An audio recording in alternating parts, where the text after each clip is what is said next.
Go into the world and tell every man that you meet, there is a man on the cross. A Catholic Take. What you need to know right now. A bold synthesis of inspiration and information. Keeping you up to date on the news and issues from a courageous Catholic perspective. A Catholic Take with Joe McLean starts now. Praise be to Jesus Christ. Welcome back to A Catholic Take, a bold synthesis of information and inspiration. I'm your host, Joe McLean. So good to be on with you. Praise be to God. Coming up on the show today, Michael Hichborn's back. It's that time of year where they're going to be passing the baskets and collecting money for CRS. And Michael wants to remind us of some of the work that CRS has been doing, like passing out condoms, for instance, engaging in perverse sexual, training, things of this nature. We're going to get into the history and the receipts. It's not just crazy claims. It's the actual receipts as well with Michael Hichborn from the Lepanto Institute at 30 past the hour. But also on the program, we're going to talk to attorney Robert Spitz. For the first time, an amended RICO complaint has been filed against the Vatican in a U.S. court. It's very interesting. It's breaking news, and that's going to be on the show at 14 past the hour. So attorney Robert Spitz from sunny California coming up on the program today as well with breaking information for you. Systematic cover-up, rooting out the rot within Holy Mother Church. That's what we're talking about today on A Catholic Take. Also, I saw breaking news this morning. Val Kilmer passed away, 65 years old. Throat cancer is what he was struggling with.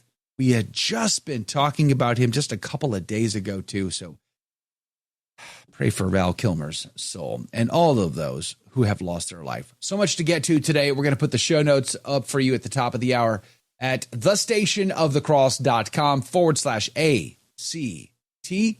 Do us a favor. Share us with a friend. Let's pray. In the name of the Father, the Son, and the Holy Ghost. Amen. Remember, O most gracious Virgin Mary, that never was it known that anyone who fled to thy protection, implored thy help, or sought thine intercession was left unaided. Inspired by this confidence, I fly unto thee, O Virgin of Virgins, my mother. To thee do I come, before thee I stand sinful and sorrowful. O Mother of the Word incarnate, despise not my petitions, but in thy mercy hear and answer me. Amen. In the name of the Father, the Son, and the Holy Ghost. And now your saint of the day. Saint Mary of Egypt, pray for us. Mary was born in Egypt, probably in the 4th century. As a young woman, she ran away from home and spent the next 17 years as a prostitute in Alexandria, more for the indulgence of her passions than out of need for money. One day she noticed a group of pilgrims boarding a ship to the Holy Land. Mary joined them, excited to ply her shameful trade on the long voyage and in Jerusalem. On the feast of the Exaltation of the Holy Cross, she tried to follow the pilgrims into the Church of the Holy Sepulchre, but was prevented by an invisible barrier. Upon seeing an image of Our Lady, the young woman was struck with remorse and vowed to do penance if she was allowed to enter. The barrier disappeared, and after venerating the true cross, Mary was guided by Our Lady to receive the sacraments and then enter the wilderness beyond the Jordan River. There Mary did penance in total solitude and near starvation for almost 50 years. The abbot, St. Zosimus, discovered her one Lent, recorded her story, and the next year brought her the Blessed Sacrament on Maundy Thursday. The year after that, he returned and discovered Mary's body waiting for him. A lion miraculously assisted Zosimus in digging her grave. For more about this day and others in the Church's calendar, visit thestationofthecross.com/saintsandseasons. Saint Mary of Egypt, pray for us. And now your headline news. The Times of Israel is reporting Israel wants to nix those tariffs coming in from the U.S. So the Israeli finance minister yesterday signed a directive to scrap all remaining tariffs on imports from the U.S. with immediate effect. Apparent attempt to win a reprieve from the Trump administration's levy of reciprocal duties expected to be announced today. Israel and the U.S. signed a free trade agreement in 1985, eventually leading to the almost complete elimination of duties on manufactured goods in 1995.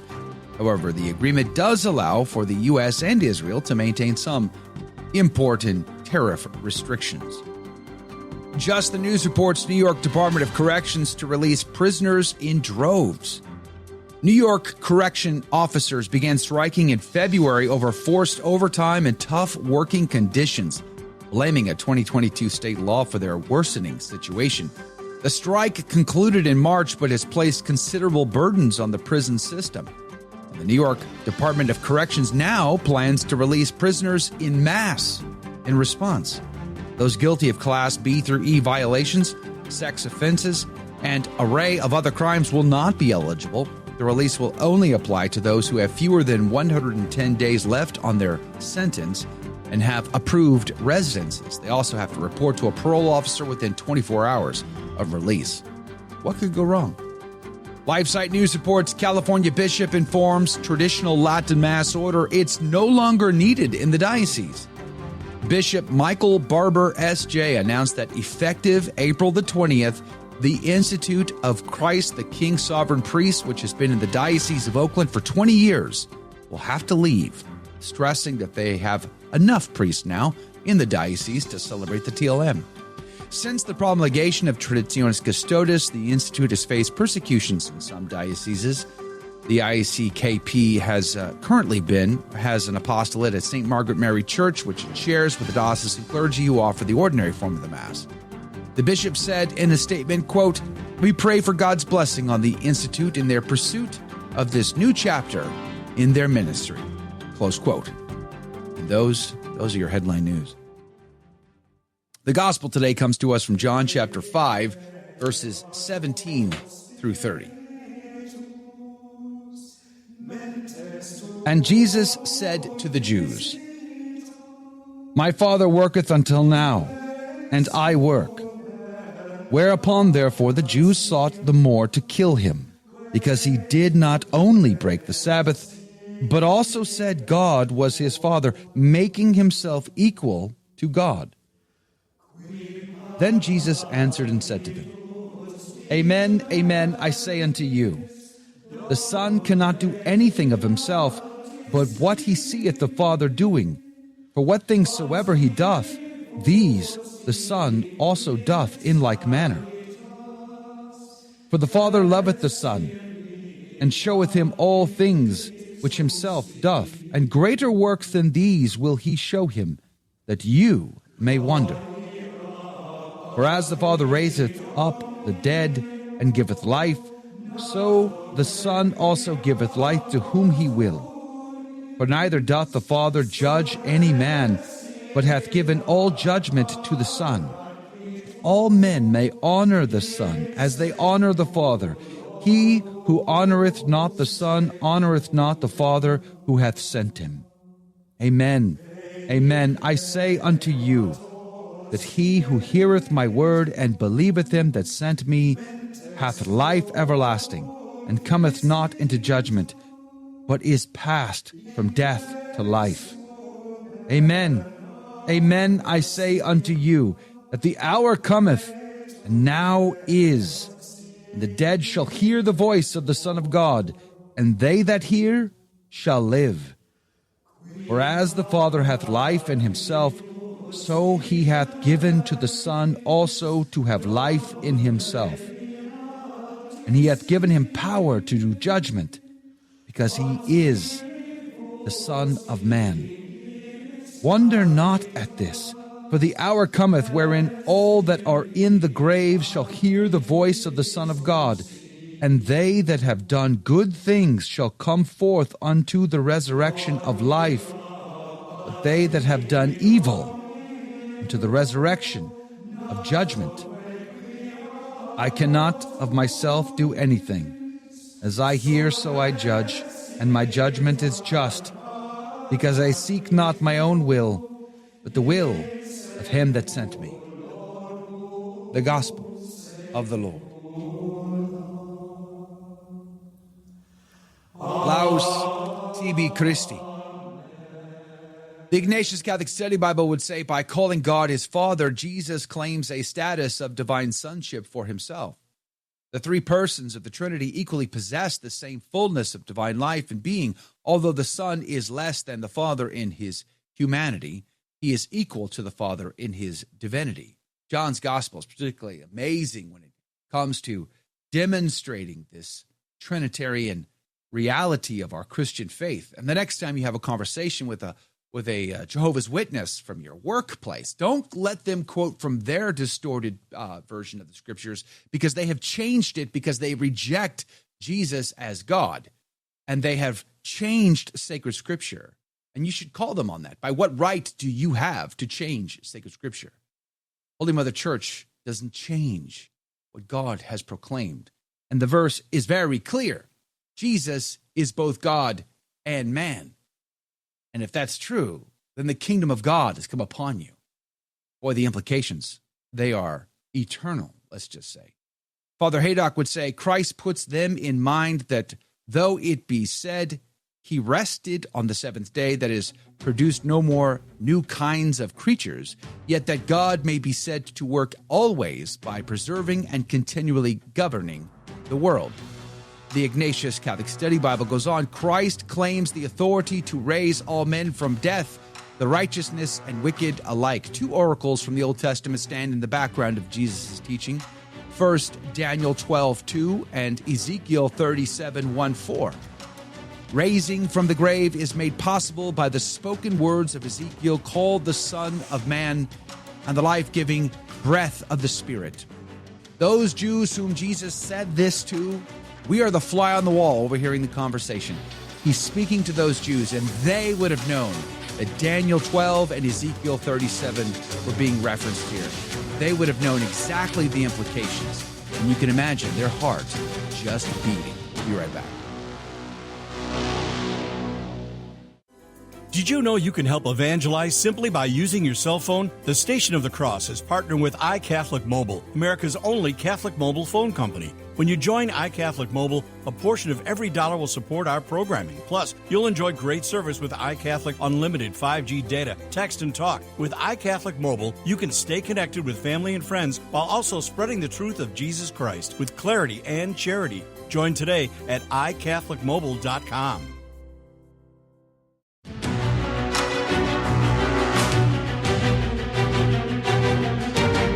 Praise be to Jesus Christ. Welcome back to A Catholic Take, a bold synthesis of information and inspiration. I'm your host, Joe McLean. So good to be on with you. Praise be to God. Coming up at 30 past the hour, Michael Hichborn from the Lepanto Institute is back on the team. It's that time where they pass the basket and want money for Catholic relief services. But are you aware of some of the history, the sordid history, and the actions the Catholic Relief Services has engaged in? Systematic cover-up, lies, and all the rest.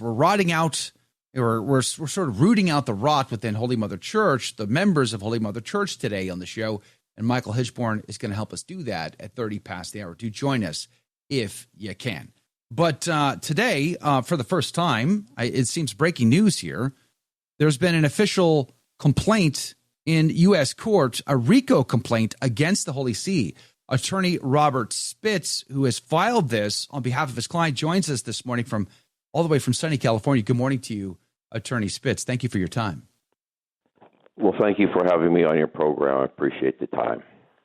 So, all right. So this is the first time a RICO complaint against the Vatican has been filed in U.S. court. Tell us exactly, what does that mean? And what is the nature of the complaint? The beginning, we need to make sure everyone knows is this is about a business relationship that my client, Benjamin Seriani, had with the Catholic Church. They were in the process of establishing the American University of Madaba in Jordan, in the Holy Land, as a prestigious university for Catholic persons and even non-Catholic persons from around the world as well as the Middle East to come and study and learn and have a very prestigious university. The problem was that they didn't have anybody that could manage and bring it to completion and do all the things that needed to finish the construction and to complete this very special school in the Middle East, in the Holy Land. And so they hired my client, Benjamin Seriani, to manage and oversee virtually every aspect of this property, to bring it to a conclusion and allow the school to open and be this star of a university in the Holy Land. And he did that. Not only did he manage the project, he invested millions of dollars of his own money. He purchased the buses that were used to bring students from the city center out to the location of the university. He built the dining facilities for the school. He obtained all the equipment for the science labs. And when he was all done, he said, listen, I've invested all this money. I've done all this thing. You've made all these promises to me. Can I get paid? Because he was behind over $10 million in investing of his own money to do this. They kept telling him, oh, the money will be coming. Oh, don't worry, the angels will come and bring your money. This is the Catholic Church. The Vatican is behind this. The Vatican will pay you. Don't worry about it. Just keep going. And he did, in faith, in good faith. In his honor was invested in this school. And then they said, well, listen, Mr. Seriani, what we thought was coming, there was some cardinal was arrested at the airport for money laundering in Rome, and some of your money was on that plane. We want to introduce you to a person, and he's going to help with the money. Well, that person he was introduced to, turned out to be a facilitator for an international money laundering scheme that would bring money not just for the project here, but to also wet the hands of many others as well in the process of the money laundering scheme. And he said, no, I'm not going to participate in that. You told me the Vatican was behind this. You told me the Vatican would bring the money. Why am I now engaged in some money laundering scheme with international corporations? And they said, well, Mr. Seriani, this is how we do business. This is how we need to get your money. So if you want your money, you need to sign these papers. He refused. When he refused, they said, get out of the country. Don't come back. You're not getting your money. We're not paying you a dime. We don't care what you did.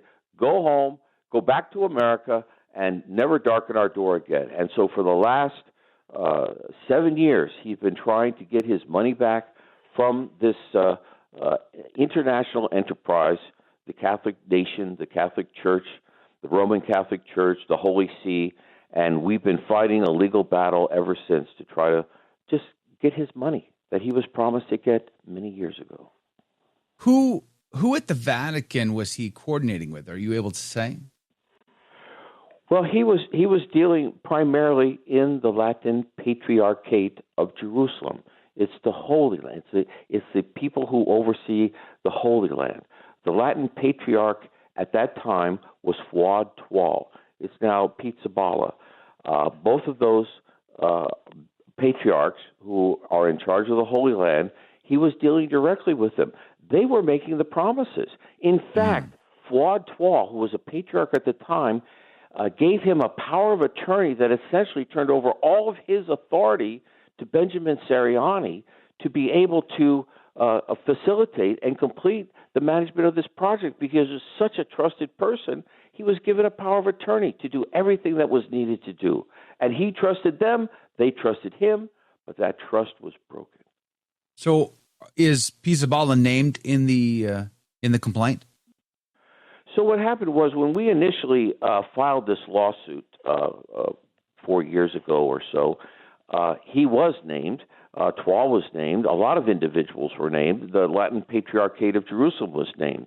But for some reason, despite having sufficient information, evidence, and documents showing that there was a relationship between the Latin Patriarchate and America, we were told that there's no jurisdiction over these foreign entities, that we lacked standing, or we lacked a proper foundation. And yet we provided the court with very substantial evidence of such.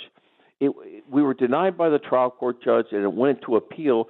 The appeal court could not even explain why the evidence we had was not sufficient for jurisdiction. So we have returned the case.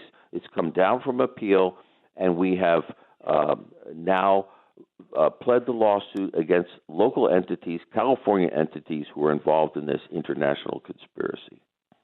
So where do you expect it to go from here? How do you see this playing out? Well, we've now brought in one of the additional entities.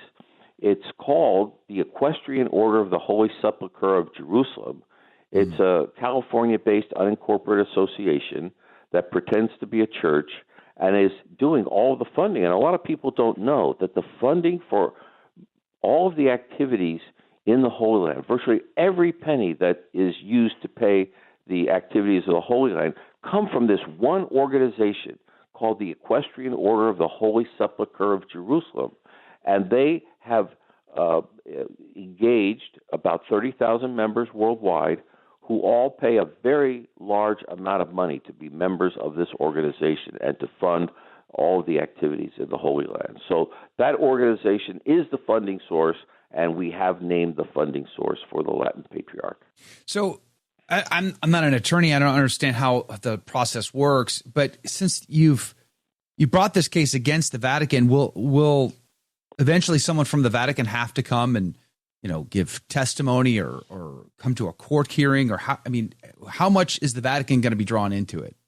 Well, thank you for that question. That was a very interesting question and part of this case. For the very first time, I took the deposition of the Latin Patriarch of Jerusalem. No one has ever taken his deposition before. They fought like crazy to prevent him from having to testify. But I took about 3 hours of deposition of him in which he essentially admitted most of the facts of the case. He doesn't deny any of what I've been telling you. And the only reason we have not yet prevailed to get a judgment is simply because the courts took the side of the Catholic Church and said, well, you just can't sue those foreign entities here in America, even though the Catholic Church has a worldwide presence and they're everywhere. No, we're not going to let you sue them here. And so we've turned to the funding source for the Latin Patriarchate in order to accomplish our goal.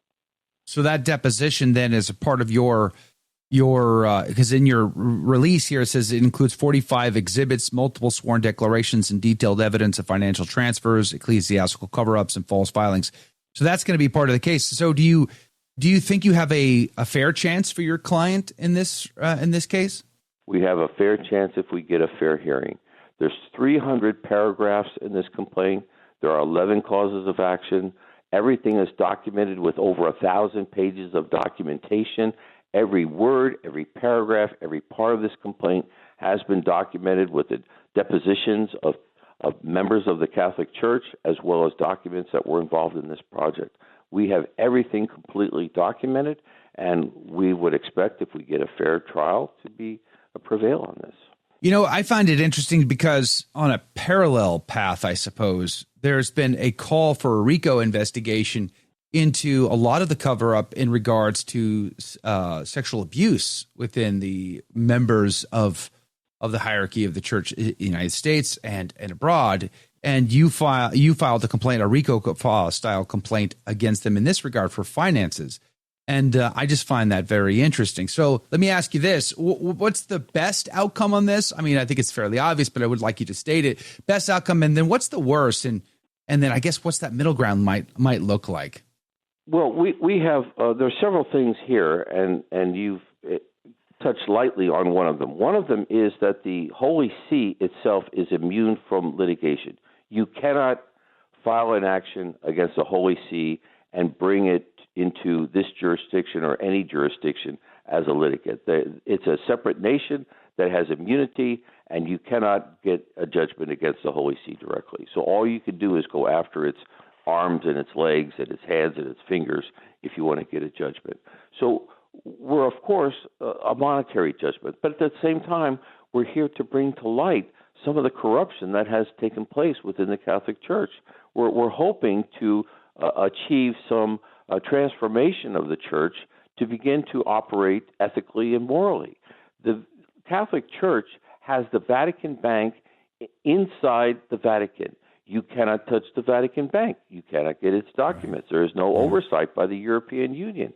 It is a bank that operates independently. Money comes in and money goes out, and no one has any oversight over its actions. So to bring that understanding to the people, to bring to the people of America and the world the understanding that things need to change within the financial organization of this Catholic Church worldwide, is something we would always like to accomplish. We're almost out of time here. I'm really grateful you got up early this morning and joined us to talk about this. Where can anybody find more information about this? Is there a website? Is there an article? Where would people watch and track the progress of this case? Well, yes, the website of the court. It's in San Bernardino, California, San Bernardino County, California. It's on the court's website. You can find out the pleadings that we just filed. Anyone can download those pleadings. It's the case is entitled Benjamin Seriani, Seryani versus the Holy See. It's a case in San Bernardino Court. Anybody can go search it and download our 1,000 pages of documents that comprise this case. Attorney Robert Spitz, grateful again. Thank you for letting us better understand this case and complaint. We'll watch it very carefully. Love to have you back soon, maybe for an update. God bless you and God love you, sir. Have a great day. Coming up after the break, we have more breaking news and stories. And then, of course, we're going to get into Catholic Relief Services and their systematic cover-up with our good friend Michael Hichborn from Lepanto Institute. A lot more of a Catholic Take is still headed your way, just 2 minutes away. Share us with a friend. We'll be right back. Don't go anywhere.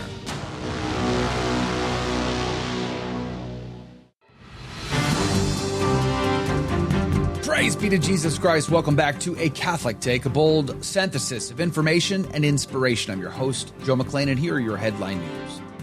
Breitbart reports Tesla stock plummets 36%. Elon Musk's Tesla has taken a massive hit in share price during the first quarter of 2025, marking the company's worst performance for any period since 2022. The steep decline has wiped out over $460 billion in market cap, raising concerns, you think, among investors and analysts alike. The last time Tesla had a drop like this bad, stock cratered 54% following Musk's sale of more than $22 billion worth of shares to finance X. In the first quarter of 2024, shares plunged 29% due to declining auto sales, increased competition, but the stocks rallied for the rest of the year to finish up 63%. All this why Teslas are being targeted for attack all across the country. The Hill reports fourth missing U.S. soldier in Lithuania found dead. 4 U.S. soldiers from the 1st Armored Brigade Combat Team 3rd Infantry Division went missing on March the 25th at a large training ground in Lithuania close to the border with Belarus. Their M88 Hercules vehicle was found about 15 feet deep within a peat bog. The bodies of the 3 soldiers were initially recovered Monday after a massive, nearly week-long effort to dig out the vehicle. The 4th soldier was found dead yesterday. Their identities are being withheld pending family notifications and an investigation by the U.S. Army. And Catholic Vote reports Musk says millions of non-citizens got Social Security numbers. Elon Musk of the Department of Government Efficiency, or DOGE, at a Wisconsin town hall accused the Biden administration of having issued millions of Social Security numbers to illegal immigrants, alleging that it was a strategy to create a single-party country ruled by the Democrats. And those are your headline news.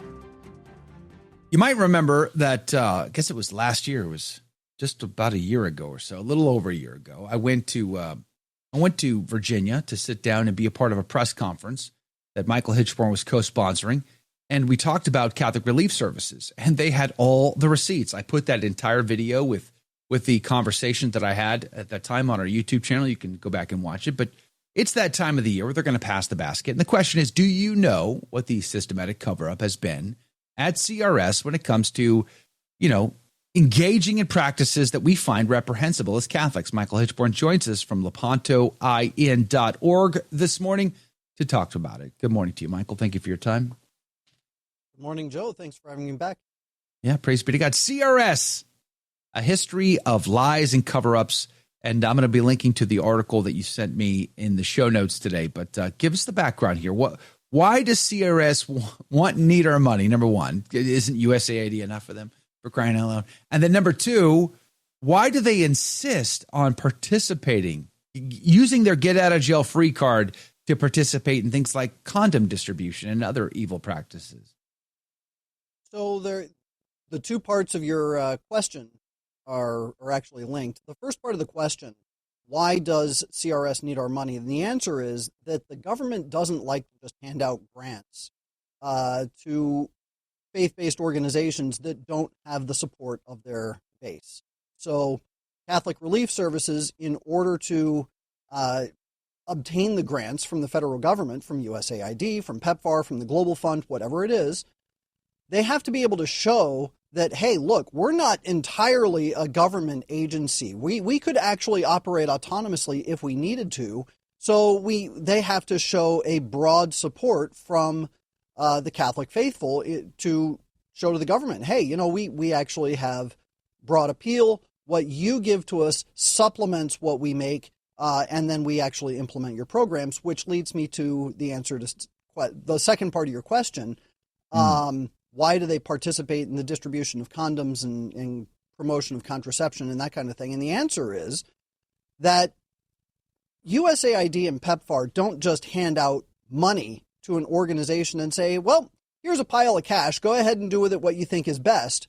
No, they have grants that they for projects that they want implemented, and then they turn to the NGOs who will then apply for the grants. They'll make bids on the grants, and Catholic Relief Services is one of the largest bidders for these grant monies. And when they obtain a grant, then USAID, PEPFAR, the Global Fund says, okay, great. Here's the project.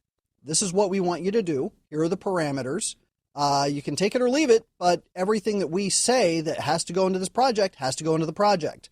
So CRS says, okay, but you realize we're a Catholic organization. We can't distribute condoms and contraception. So what happens is the government says, that's fine. You don't have to violate your conscience. Just make sure somebody else does it for you.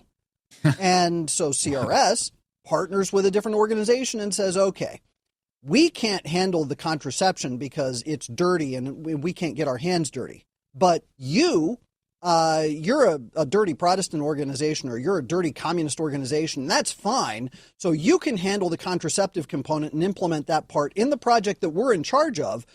We just need to make sure our hands are clean. And that's how it works. What does it profit to gain the whole world but to lose your soul? Somebody famous once said that, I think. But apparently CRSs and the bishops that are involved, how do they reconcile this? How can they sleep at night, Michael? It just doesn't compute in my brain. Well, first of all, they have to murder their own conscience. Second of all, they have to believe that there's nothing wrong with what they're promoting, and that the individuals that are on the receiving end of the contraception and contraception promotion aren't actually endangering their souls, especially if they have invincible ignorance. So if we don't tell them, then it's okay. And they have a whole series of hoops and justifications that they run their minds through to say, this is okay what we're doing. All right. So I guess the follow-up question to that is, my mind, is it because they believe, like they secretly agree to this theology, this philosophy, this perverse sexual practice using condoms, sort of teaching people to be promiscuous? Or is it this is the price they have to pay to do what they really want to do? I mean, is it that, or is it both? Both and. It's both and. On the one hand, if they want, they have to pay to play. They've got to give up. They have to make compromises to get the grants from the federal government. That's just the bottom line. But on the other hand, you have to remember in the 1960s, when Humani Vitae came out, there was a massive uproar. And there were a whole bunch of theologians and bishops. I mean, the entire Bishops' Conference of Canada said, yeah, we're not going to follow this. This is the part of the problem, is that even though a lot of bishops in the 60s and 70s in the United States paid lip service to the idea of contraception being wrong, so they played along to get along, and they said, okay, we're not going to push this hard. but neither did they say that this is intrinsically evil. And they didn't tell the faithful, hey, you guys who went on birth control because you thought this was going to be overturned, you need to knock it off. They refused to do that too. And the seminaries refused to teach it. And you have this cascading effect that started with the revolution in the 60s and has been ongoing to the point that now the bishops think that it's kind of a lesser deal. And the most important thing is, well, we have to make sure that people aren't using their air conditioners. Yes. I forgot about that one. Thanks for reminding me. All of our smart meters that have been installed, so they can just turn them off and on when they need to. I forgot all about that. But let's go to some of the receipts here, because this is something that you get accused of a lot, right? Like, you're just levying accusations. You're just spreading calumnies. What do you have to offer by way of proof that CRS, the bishops that are backing them and behind them, know what's really going on and are trying to sort of cover that up, hide that, and do it anyway? So one of the most important aspects of this report, and I want to emphasize this, is that it's titled Catholic Relief Services, A History of Lies and Cover-Up, Part 1, because I've got a whole series where we're going to be showing the same problem over and over, the same tactics, the same rhetoric. What we have here, and this first report, I went all the way back to 2008 with a case regarding the noted theologian Germain Grisey, God rest his soul. Grisey discovered in early 2007 that CRS had produced and distributed a flip chart that heavily promotes condom use, that also has a step-by-step instructional, and you probably don't want to scroll down too much further because your viewers are going to be sensitive to this. But what you have here is a step-by-step instructional showing a naked man putting on a condom so that people know, oh, this is how you use it. And then the next slide shows a series where a woman learns how to use a female condom. So, wow. And some of the description in there is really gross. And there are also parts of this flip chart that say, oh, and be sure to tell your clients where they can obtain condoms. Now, I don't know. I'm not a grammician. I'm not big into grammar, but I'm pretty sure if you tell somebody to tell them where to obtain condoms, that qualifies as promoting condom use. But CRS says, oh, we don't promote condoms. We never promote condoms. In fact, the cover letter for this flip chart, CRS said, we own this flip chart. This is ours. They said, we refused to put our name and our logo on this flip chart because of sensitivity regarding the church and local church partners. And gosh, maybe even the bishops will be upset about it. So we don't want our name associated with this. You, our partners in this AIDS relief project, you use the flip chart, but don't use our name. They also said that they repeated over and over, well, we never promote condoms, we don't pay for condoms, we don't distribute condoms. But when you look at this flip chart, that's an absolute lie. So Germain Grisey gets his hands on this material, and he goes to Archbishop Dolan, who was the head of CRS at the time, and he said, I've got this flip chart, I've got this cover letter that was written by a CRS official in Baltimore, and this absolutely qualifies as CRS promoting condom use, and it's very deeply concerning. So I've written an article, and I'm letting Your Excellency know. Of course, Archbishop Dolan wrote him back and said, well, this is really concerning. Let me look into it. And can you delay your article until after we get a chance to look it over? Well, it was already out of Germain Grisey's hands. It was already it had gone to print, so it was getting ready to be published anyway. So there's some back and forth. The article gets published, and then Archbishop Dolan sends a letter to his brother bishops and absolutely smears Grisey in this letter, where he not only denied that CRS had anything to do with this flip chart, that it was not CRS's flip chart, but he also made it look like Grisey didn't know what he was talking about, that he did not carefully review the material, that he was speaking in ignorance. And, it it was very injurious to his reputation. Grisey didn't learn about this letter for a couple of months, and then there was some back and forth. But what was very interesting about this letter that Archbishop Dolan sent to his brother bishops, at the end of April, so Archbishop Dolan sent this letter April 28th. But at the beginning of April, there was a publication of this article that Grisey wrote on Insight Scoop, which is the Ignatius Press's blog. And in the comments section, Executive Vice President Michael Weist, Executive Vice President of CRS, commented on this article. And he tried to give some justifications. And he went through some of the stuff and said, well, this isn't accurate and this isn't true. This is actually this way and that way. When you look at the words that Archbishop Dolan wrote in his letter to his brother bishops, and you look at what Michael Weist wrote in his comments, they are identical, which means Weist wrote the letter. Right, exactly. Isn't that interesting? Yet they're going to pass that basket, and how many people are going to put money in, hard-earned money in a time where it's not going as far, price of eggs, hello, and it's going to be used to what? Pass out condoms in some African countries because the United States feels compelled to push that upon the world. Abortion, contraception, all of the rest. We have no business participating in this. This is a grave scandal. More on that coming up after the break. Let's talk about the money in particular. Is the USAID funding stopping? Let's ask that question coming up after the break. Don't go anywhere. More is coming your way.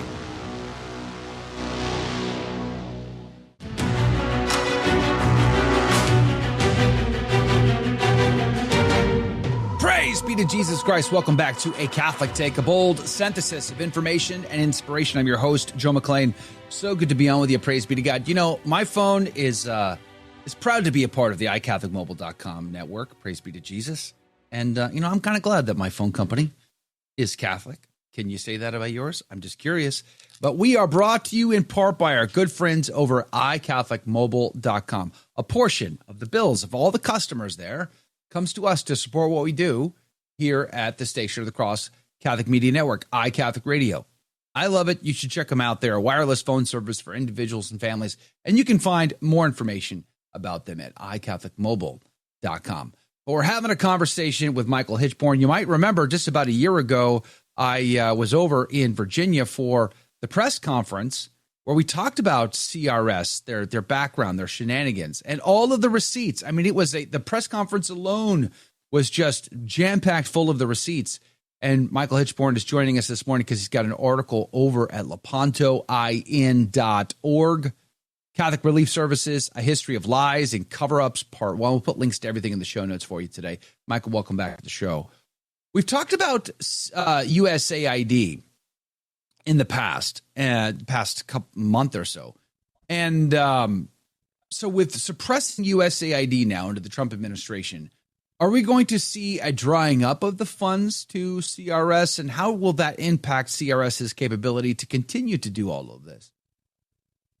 So about 2/3 of the funding that CRS receives every year comes from USAID, PEPFAR, the Global Fund, and a bunch of other government-run agencies. The drying up of funds at USAID, it still remains to be seen just how extensive that's going to be. We know that a bunch of contracts were canceled. We know that USAID, by and large, the majority of the contracts were shut off. The rest of the entity was absorbed by the State Department. So we know that Marco Rubio's in charge of it now. But because Congress created USAID, the only way to truly get rid of it is for Congress to pass a bill that says, we're since this organization is now somewhat defunct, we're going to go ahead and eliminate the entire project. But until that happens, it's anybody's guess as to how extensive it's going to be still in operation or functioning. PEPFAR still remains; it's still there. A lot of CRS funding comes from PEPFAR, which stands for the President's Emergency Plan for AIDS Relief. The Global Fund is still there, so it's still functioning. So there are still different avenues for CRS to gain federal funding. USAID just happened to be one of the biggest parts of the pie. So I guess in regard to the question, how is this going to affect their funding? They're going to find ways, because when you have an addict, you cut off their heroin addiction. What are they going to do? They're going to go looking for some other drug to supplement, and that's precisely what CRS is going to do. They're addicted to federal funding. They're going to look for other avenues to obtain federal funding. But in the meantime, they've talked about cutting 50% of their workforce, which, to be honest, I don't think is a bad thing. I think that it's better for. Yeah, I guess that's the question. Like, isn't this their opportunity? It's like you go into confession and you make a sincere confession, and you walk out and you're like, you know what? I'm resolved. I'm not doing that stuff anymore. Praise be to God. It's a new day. I mean, this would be a great thing if CRS came out and said, you know what? We were wrong. We were wrong. We shouldn't have done those things. We got really, really addicted to having all that government money coming our way. And you know what? This is our chance to come clean and to change things and do things the right way. Would you be happy? Would you be satisfied if they did that? If they came out and made that kind of contrite statement, and then moving forward, they no longer participated in government programs and took whatever money the faithful gave them and just did good things with that and forgot about the grants? Would you be happy with that? Well, I would be pleased, but I don't know that I could say that I would be happy, because the honest truth is the church has abdicated her mission when it comes to charitable works. Instead of paying people to perform the corporal works of mercy, that money should be going to religious orders and religious entities that will take that. They'll take the funds. They'll go into the community. They'll use those funds almost entirely to serve the people, to help the people, to develop them and to help them grow. I mean, for crying out loud, if you look at what a handful of Jesuits did down in South America prior to their suppression, what happened was they went into villages with nothing. They didn't have big financial backers. They didn't have much of anything. And they produced a people over the course of about 100 years. They produced a people that were so industrious and they were so well educated that people from Mexico were going over to Europe. These indigenous peoples, they were going to Europe and they were teaching in universities. They were teaching theology. They were teaching philosophy. They were producing instruments. They were building churches. They were building communities. And this happened on no budget at all. But you've got Catholic Relief Services, which is a $1 billion a year operation. They set up shop basically to run these government operations. Now, this is a complaint about the government funding, but they set up shop to run these government operations, and nothing is ever actually fixed. It's just kind of a funnel for funding. And they say, you know what, now because we're addicted to federal funds, we're going to make sure the people here are also addicted to federal funds. They're never able to develop themselves to get out of poverty. They just become reliant on what the U.S. government wants. And then what happens is the U.S. government turns around and says, we don't like the fact that you're against sodomy, so we want you to change your sodomy laws. Otherwise, we're going to cut off your funding. And so then you get social change as a result of addiction to federal funding. CRS becomes a part of that. Or let's say you get rid of the federal funding, CRS goes into a community, but they're not going to be nearly as efficient. They're not going to be proselytizing nearly as well because these people are paid employees. And our Lord said very clearly there is a difference between a servant and somebody who is a shepherd and what was the other word? It's 7, almost 8 in the morning. I'm still not quite awake. You need more coffee. That's okay. But yeah. I could just hear them though, Michael, and just saying, "Look, college you is, Michael Hichborn. I mean, if we can do this much, like a tiny amount of good, imagine what we can do if we can 10x that good, right? If we make this thing corporatized, if we have an efficient process of scaling up, we could just, instead of helping 100 people, we can help 100 million people." I mean, I can see them saying that and pushing back. And what would be wrong with that, Michael Hichborn? Why can't we use, corporate-like processes to scale up our corporal works of mercy and do infinitely more good than we can ever do on a subsidiarity scale. Anybody who's ever worked in the private sector will tell you that meetings are useless, boardrooms are useless, they eat up time and resources, and when you have, say, an army of, family men going into a community to do the corporal works of mercy, and you line that up with the same number of professed religious who have taken a vow of poverty to do the same work, well, you're going to look at a shift in the finances. You're no longer paying large salaries to finance the operation. You're simply putting that money towards making sure that the men that are in operation have the money that they need just to eat, just to sleep, and just to have a set of clothes on their back, and that's it. And then the rest of the money goes into the project, goes into the community. So you're looking at a massive shift of funds. So the efficiency, just from a budgetary standpoint alone, the efficiency that would take place from a religious order doing this work instead of a corporate entity doing this work is miles apart. So even if you wanted to look at it from a corporate standpoint, it makes more sense to put the money towards a religious order. I think what you're forgetting now as seconds are on the clock is, Michael, we've decimated our religious communities post-Vatican II. There's none left to do any of this good work. So then what? What do we do now, Michael? We're too busy trying to find ways to care for these aging brothers and sisters in their religious communities as there's no postulates. So there's that as well. Maybe we can talk about that in the after show. Michael Hichborn, so glad to have you on the team again. LepantoIN.org. We'll see you guys right back here tomorrow morning. God love you. Praise be to Jesus Christ. Joe McClain here. A Catholic Take and all of our shows are made possible through the support of listeners just like you. And right now, we are in the middle of our 2025 Spring Appeal. The theme of our appeal is the gift of the Holy Spirit. Please support our 2025 Spring Appeal so that the Word of God may reach more people through A Catholic Take and all of the great programming here at the Station of the Cross.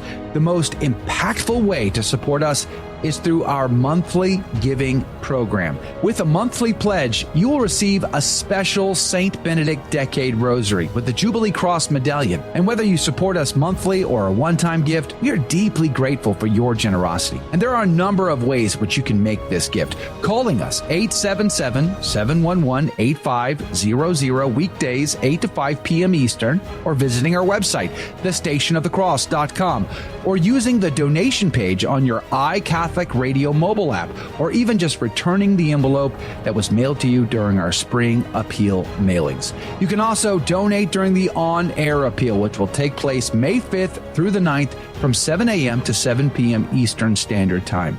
Regardless of when or how you donate, you'll be eligible to receive all the special thank you gifts, and you can view them at thestationofthecross.com. We couldn't be more grateful to have you on the team. Thank you, and may you and your family have a blessed Lent.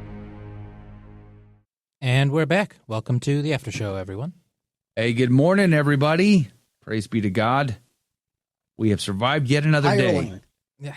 A hireling. Oh, that you remembered. Okay, hireling. Yeah. Yes. I hate when that happens. Man, your problem, Michael, is you're similar to me in vintage. And the older you get, the more your brain and your mouth are like, no, we are not cooperating today. And then they just like siblings. They just fight each other the whole time. Yeah, I know the feeling. Yeah, Jane my mother used to call it l'esprit d'escalier, the spirit on the stairs. That's pretty fancy. Wow. Yeah. I've never heard that before. That's hilarious. Wow. The spirit on the stairs. Patty, good morning to you. Don Franco says Dolan isn't an archbishop. Dolan isn't an archbishop. He is complicit in the crimes. Bishop Strickland is given the chop for what? And then you have criminals right at the top running the whole corrupt show. Yeah, isn't that interesting? Isn't that interesting? Vlatia Kumi. I'm gonna just. That's obviously a quote from Jesus. Little girl, arise. Good morning to you. Thanks for hanging out with us today. Don Paddock, good morning to you. Patty's here again. Lori, Mimi, good morning. Praise be to God. Junior Barrow, thanks for hanging out with us. Thanks for being on the team today. Siobhan, Flying Tigers. Rob, good morning. Gregory, Angie, if this is all people see when they look to the institutionalized church, no wonder so many have left. Michael, I posted this in our Telegram group yesterday, our private Telegram group for ACT insiders. Poland is decimated. I don't know if you saw there's a report out right now that Deutsche Welle put out on Poland in the Catholic Church. 1 in 4 Polish people identify as Catholic anymore. Mm-hmm. Wow. I was saying probably 2 years ago at this point, Poland's going to go the way of Ireland. It's sad but true. Yep. Well, the same will eventually come to Hungary. Hungary seems very, very based and so on right now, but the same thing will come to Hungary too. So a number of years ago, when Ireland was first pushing the same-sex marriage stuff, George Soros poured tons and tons and tons of money into Ireland. And then when it came to the abortion referendum, he poured even more money into Ireland. And what he did, and I saw the document that pointed this out, he said, we are going to use this as a blueprint to then go after Argentina and then to also go after Poland. So what they did in Ireland was a cascading effect, and it was deliberate. It was an attack, and the money that went into it came from the usual suspects. But yeah, it's Poland is next. You're right, and it's not going to be prepared for what's going to happen. Mm-hmm. Yeah, a big part of that is Poland's love affair with the West, because of course their great enemy for a long time has been in the East, which is Russia. And Poland, even despite the fact that the West has never really had their back because they kept getting betrayed every time, aside from a few Americans who went off on their own to help them fight the Soviets in 1920, and the people behind the scenes who tried to help out Poland, the actual governments in the West have always dropped them like a hot potato. But because the big enemy is their actual Slavic brothers to the east, Russia, Poland has a love affair with the West, and they'll do anything the West says or does in order to, help keep up the defense, against the East, against Russia. And it's, I hardly blame them for that, but it's going to be their undoing because they will just go along with whatever the West wants, including the kind of the global homo agenda, as they call it. They're going to go right along with it. Oof. Yeah.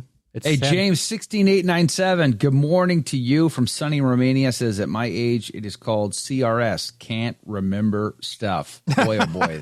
That is like the theme song to my life right there. Can't remember stuff. That's so true.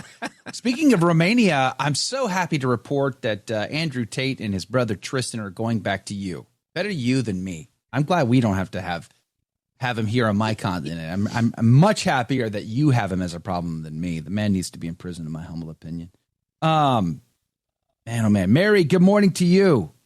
You are amazing. Praise be to Jesus. Mike K, good morning to you. Thanks for hanging out with us. Yvonne, good morning to you. Eileen is here. Good morning, Eileen.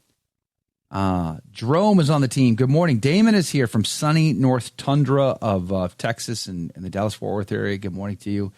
Val Kilmer, Liz reminded us of Val Kilmer passing today. Val Kilmer, God rest his soul, 65 years old. I won't reveal too much about our original plans, Joe, but it's too bad we couldn't pull off that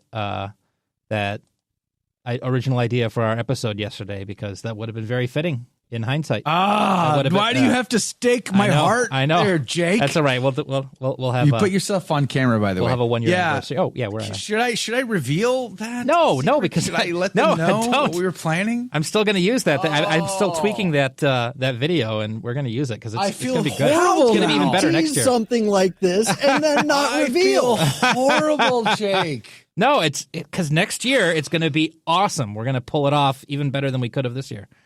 So don't reveal it. And Michael Hichborn, you're in a small way a part of it, by the way. So okay. Okay, I had like $12,000 worth of unexpected expenses pop up that prevented me from going through with the plan, and just shipping times too. So now we have a year to plan. We have a whole year to plan. Yeah, we'll do it. We'll do it on the year anniversary. We may or may not have jinxed Val Kilmer. That's all I'm going to say. We didn't. No. There might be something to that. So yeah, we are. He just wants to be memorialized by us next year. Next year. Yeah, I guess that'll happen. E. Kruger, good morning to you. Says yes, Val Kilmer had throat cancer for some years. 2014, I think, is when it became public. That's why he couldn't talk when he was in Top Gun. I know, which was, I thought, fitting. I mean, Hichborn, do you think the Maverick was like better than the original? Oh, completely. Yeah. It was good. It was good. It was so good. Which is a shock because so many of these. Yeah, go ahead. As much as I love Top Gun, I thought Top Gun was a great film. I enjoyed watching it back in the 80s, but look, it's full of 80s cheese. It really is. Yeah, and in a way that doesn't hold up as well as something like like some of the John Carpenter films or like Terminator or something like that, where the cheese has some grit to it. If that, I don't know if that's a positive thing. When cheese has grit, but like the Top Gun, the original Top Gun cheese is like a little much.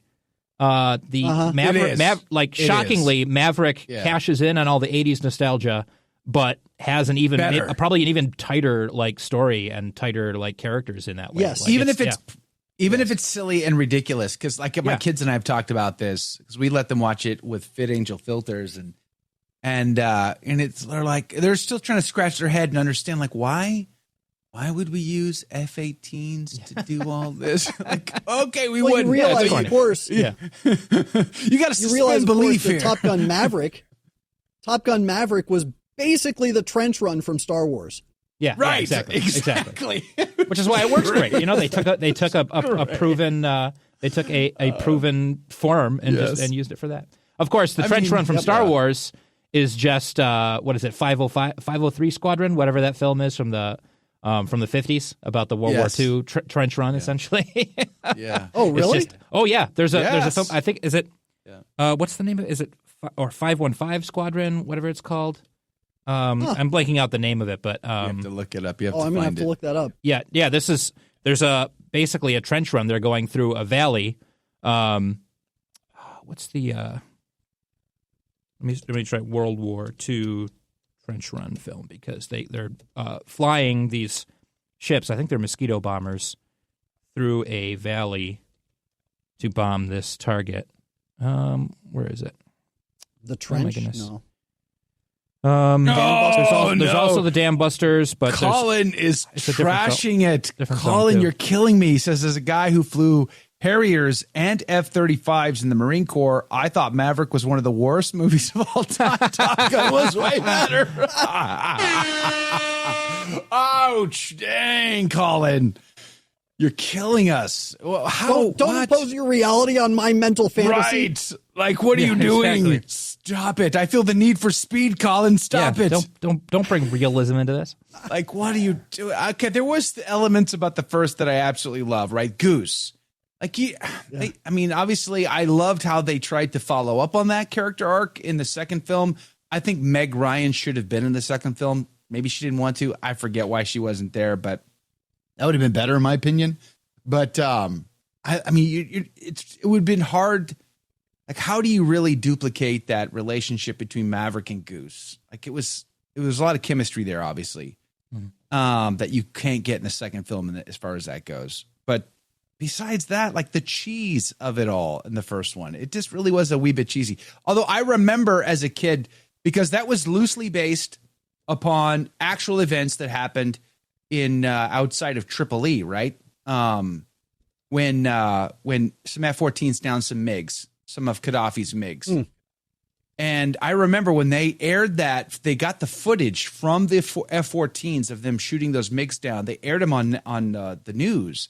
I VCHR recorded that, brought it to my ROTC class. We played it and we all cheered for that. So it was kind of a big deal back in the 80s when that movie came out. It was a big deal. And then we all, of course, in ROTC saying you've lost that love and feeling to some girl in our class. It's like we were all trying to be Maverick. It was fun. It was good times. Michael Thompson, Goose was my frat name in college. Oh, really? No kidding. Carl Thomas, Good morning to you. I agree. TG2 was ridiculous. Stop, Carl. What made it ridiculous? Everything. I know. The scenario we is enjoy ridiculous. the ridiculously. Yeah, we're not talking There's about no it as a question. Yeah, no, it's ridiculous. No one's endorsing it as a documentary film. I mean, okay, we have F-35s, F-22s, B-2s, but let's fly F-18s. What? It's just because they couldn't fly an F-35 because of the obviously the secret information in regards to their capability they didn't want to reveal. So they had to fly an old F-18. But besides that, come on now. Angie says Val Kilmer died of pneumonia, according to family. I was actually about to mention that. The cancer was in remission, although due to surgical treatment, he had lost the ability to speak. Yeah. So the film was 633 Squadron. I was getting the numbers wrong. Yeah. The film's climax shows the squadron flying through a deep fjord while being fired on by anti-aircraft guns. George Lucas stated that the sequence inspired the trench run sequence in Star Wars, and he intercut sequences from 633 Squadron into Star Wars during post-production as a guide for getting all the shots right. So there was he did the same thing with footage of German fighters attacking B-17s. He took footage filmed on there and cut it together as a guide for when the Millennium Falcon escapes the Death Star and the TIE fighters attack it. All these. It's quite interesting the actual inspirations that he used for those sequences. A lot of them are basically they recreated the shots from original footage, basically cut for cut in many ways. So, but this is one of many films that inspired some of the sequences in the original Star Wars. That's pretty cool. Well, if it ain't broke, don't fix it, I suppose. Yeah, exactly. Patty asks, where does Soros get his money? From investors. He runs a hedge fund. So he plays the market and grows money like it's on trees. I didn't know there was that much money in hedges. Only we never get any. Why is that, Jake? Why?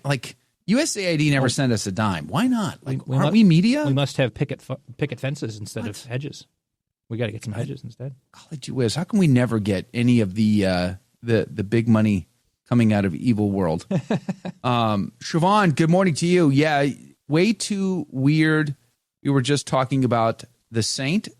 The Val Kilmer movie. The Val Kilmer movie, The Saint, was weird. It wasn't weird. I like The Saint. What are you talking about? It was weird. Why was it weird? I liked him in The Saint. I used to listen to the old, with Vincent Price playing The Saint on the old radio show. Oh, sure. Back in the 50s. Yeah. That sounds great. And then didn't James Bond play The Saint was the great. Saint and as then well? Roger Moore played the Saint in the TV series. Yes. Very stylish. So why was Val Kilmer's version weird? His South African accent was spot on. What are you talking about? I don't understand what you're complaining about. It was fantastic. There were so many weird adaptations of TV shows in the 90s. And we got the Karate Kid girl. Ones. Yeah. So many weird ones. I think it worked, personally. Karate Kid girl? Oh, that's right. Elizabeth Shue was in there. I forgot. Yeah. Stephen S., the F-14 shot down Libyan Su-22s, not MiGs. Why are you crushing my dreams, Stephen S.? Because I was in a 4G inverted dive with a MiG-22. I don't understand why you're trying to change all of that, all right? Let me remember it however I wish, okay? My revisionist history in my mind is perfect. I don't understand. White Wolf says, leaving a bunch of obsolete World War I era battleships as cannon fodder for the Japanese. What do we do? That is why all aircraft carriers and fast modern cruisers were evacuated from the harbor he's talking about Pearl Harbor. The Pearl Harbor pre-planned or everyone knew it was going to. That's if anything, that's part of the accepted modern narrative at this point, White Wolf. Pretty much everyone says, they probably knew it was going to happen anyway. Like it's attacking the old it was a surprise attack narrative is kind of old hat at this point. I think even in even Tora almost implies that they knew it was going to happen or anticipated that it was going to happen. Yep. It's more That one kind of leans more on the it was just incompetence, by the higher staff kind of thing. But sure, even so, even that movie, which for the most part is pretty much by the book as far as the narrative, still kind of hints that there was more going on than was war's racket, man, revealed. Yeah, exactly. FDR was desperate to get us in the war. Mm-hmm. Yeah. Well, FDR was surrounded by communists on his staff, like actual communist agents were in his staff. Well, he called Stalin Uncle Joe. Yeah, exactly. I suspect he himself was at least a communist sympathizer. Yeah, exactly. I mean, that's what his entire policy was, really. Mm-hmm. Soros purposefully destroys countries. Yes, he does. He is a no bueno kind of a dude, Jane. 100%. What is Sci-Fi Mike talking about here, Jake? This joke is just not going to land. Does Joe purposefully ignore your jokes when he does not approve? What joke did you say that I didn't approve? I am Sci-Fi Mike. Almost everything that comes out of my mouth is a joke, so I'm not sure which you're actually referring to. You'll have to explain it to me. Which joke did I not approve of? That's Wait, the question. if he said this joke is not going to land, maybe it was a joke about an airplane. Oh, I don't. Now I get it. Okay, fine. Now I understand. That took forever. I mean, that didn't land. I'm going to be honest with you. That really didn't land. It took like it landed eventually, but it landed in the Hudson. Yeah. Wow. I like that film, by the way. Only upside down this time. That was a good film. That was a great one. The whole. That was great. Well, it didn't land because it was being flown by a DEI hire. Oh yeah, there we go. Oh no! It landed and then flipped upside down. Oh, what's his name? Plane over on the Castaway playing the Gray Wolf submarine plane guy. It's the stupid Hedges Tom joke. Hanks? It's the Tom Hanks. That was a great film. I love that. Sci-Fi Mike. I realized that Which joke one? was terrible. That's why I kept hammering it. Is that what it was? In the hedges. It was me. You're talking about the hedge fund, and I was like, I didn't know there was so much money in landscaping, but it was a Sci-Fi Mike said that joke's just not going to land, and I said, well, that's why I kept pushing it. When a joke doesn't land, I just double down. That's the Norm Macdonald approach. EQer reminds us that Tora Tora Tora was a joint U.S.-Japanese production made in 1970 when a lot of the principles from World War II were still living. Yeah, it's a really great film. It's slow. It's a long, slow buildup, but it's all really good. It's just really well directed. And again, they kind of just are focusing on what people from the time were saying and reporting in that way. It's an account of actual people from the time. So it's not really a film that's it has a certain narrative to tell, but for the most part, what did you think it's about more that, about a personal drama. It's great. About that documentary film with Alec Baldwin and Cuba Gooding Jr. and not Matt Damon, his Ben Affleck. Yeah, his fiancée Ben Affleck. That rom-com that had some explosions in it at the end. Yes, exactly. And it also had what's her name from Lord of the Rings too. With Liv Tyler. Liv Tyler. Yeah. What did you think of that one? Oh, you talking about that movie Pearl Harbor? Yes, exactly. Oh, that was a travesty. Yeah, that movie was awful. It was almost unwatchable. I saw it in the theaters, and it was. Oh no! It was like 4 hours or something. It was like. Oh, first of all, it was overly long, but it's like even the footage was very badly done, and I was really looking forward to it. I was like, oh, great, a World War II film. I love World War II films. No, it was all CGI. And it was obviously CGI, and it was just bad. The acting was terrible. The script was awful. It was a horrible movie. Everybody has forgotten about that film by now. Let that sink in. I haven't. Yeah, Michael's scarred for life. I've seen some pretty bad films in theaters, either once in a while on purpose, and then sometimes more or less by accident. Sometimes they stick out but more than the good ones do, because you're like, wow, that was so terrible. Laura said, my dad's cousin died in Pearl Harbor in the Arizona. Wow. Oh, my goodness. No kidding. God rest his soul. I did get, when I was stationed in Hawaii, I did get an opportunity to visit Pearl Harbor, and it is pretty striking when you go there to be right over the boat that you can see just under the water. It's like, it's just the weirdest, creepiest kind of feeling to look down and to see the ship just under the water line. You're like, man, it was like right there. Like, yeah. Yet so many people died. It was pretty horrible. Pretty horrible. Good opportunity for, what's the condition called? Thalassophobia, I think.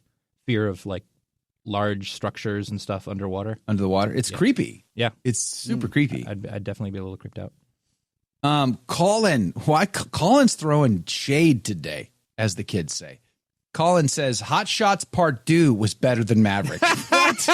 No way. That's hilarious. Oh, wow.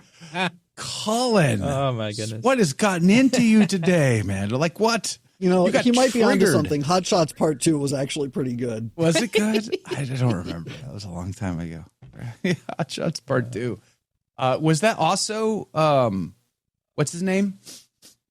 Charlie Sheen? Yeah, that guy. That was, Charlie Sheen was in Hot Shots Part 2 as well? Oh, yeah. He played the Rambo archetype. Yeah, I thought so. Yeah, but why was, if the was first Rambo, one he played the Maverick archetype. Okay. Yeah, I remember because he was, I remember now. He got all buffed up for that, actually. He looked like he was in great shape for that one, if I remember correctly. Flying Tiger says, why did someone paint Remember Pearl Harbor 13 years before the attack on a building in the Midwest? Ooh. I had never heard that. I didn't know about that. Maybe Pearl Harbor was his ex-girlfriend. Wow. Okay. Maybe the guy who painted that was dating a girl named Pearl Harbor. Random thought, Don. Don, this is a weird thought. It's not a random thought. It's a kind of a weird thought. It says, random thought, Michael, is George Clooney handsome? Why would you want to know if Michael thought George Clooney was handsome, Don Franco? Like, that's bizarre, my friend. What's going on with you today? Like, I don't know. I think Don Franco is giving Michael Hichborn a compliment and saying that he's handsome like George Clooney. Oh, I think Michael that's what is. Don Franco is saying. No, it says Michael is George Clooney handsome? Question mark. Michael is George Clooney handsome. George Clooney handsome being a phrase for a certain John kind is of handsome. suggesting that Michael is as handsome as George Clooney. I think so, yeah. Is that what we're saying? I think in all charity that's we should awkward. read it that I'm going to way. be honest with you. That's very... Michael, do you feel awkward at this point? I hope I made you feel a little bit awkward in the process. No, you can accept it. I'm sorry, you're breaking up. I can't quite hear you. And by the way, I personally do think George Clooney is a handsome fella. Certainly is. He is movie star material. It's just he's also a whack job. And he also he always plays George Clooney in movies.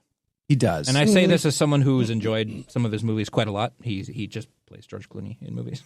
The Ocean's films are great. Yeah, Loki says, Joe asked Michael about this couch fire incident. Yeah, we were joking about that just the other day. Mike Koniger, my good friend from Virginia, and I, we were at Christendom College, and Michael Hichborn was giving us the nickel tour, and he's taking us through the quad. He's like, oh, yeah, over there is where we set the couch on fire. And over here, I'm like, wait, what? This is Christendom College. What are you doing, you frat boys?